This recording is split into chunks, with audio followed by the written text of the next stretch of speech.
Inilah orang-orang terkenal yang meninggal secara tragis setelah menghina Tuhan. Yang pertama, Tancredo Neves. Dia adalah seorang presiden Brazil. Ia meninggal tepat sebelum pelantikannya.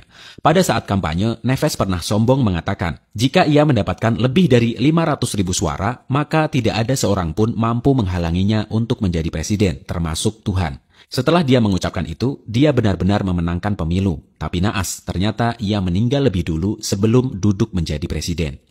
Yang kedua, Thomas Andrew. Dia adalah sosok perancang kapal Titanic. Pada zamannya, Titanic adalah kapal paling besar dan paling canggih.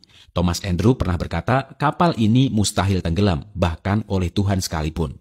Tak lama berselang, setelah Titanic berlayar menuju Amerika Serikat untuk pertama kalinya, Titanic menabrak gunung es dan tenggelam di Samudra Atlantik. Thomas Andrew termasuk penumpang yang tewas dalam perjalanan itu. Yang ketiga, Marilyn Monroe. Artis cantik ini suatu kali pernah didatangi oleh seorang pendeta yang ingin menyampaikan pesan yang dikatakan bahwa pesan itu dari Roh Kudus.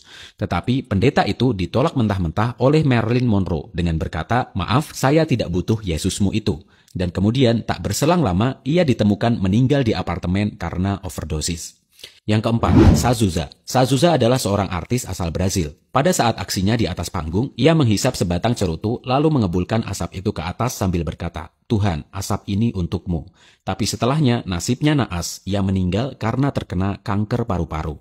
Yang kelima, John Lennon. Ia adalah salah satu personel dari band ultra terkenal yaitu The Beatles. Suatu saat, John pernah berkata kepada media, "The Beatles lebih terkenal daripada Yesus." Bahkan, John berani berkata, siapakah yang akan tenggelam duluan, ajaran Yesus atau The Beatles? Karena kata-kata itu, bahkan para fansnya pun marah. Akhirnya, pada tanggal 8 Desember tahun 80, dia tewas tertembak oleh fansnya sendiri.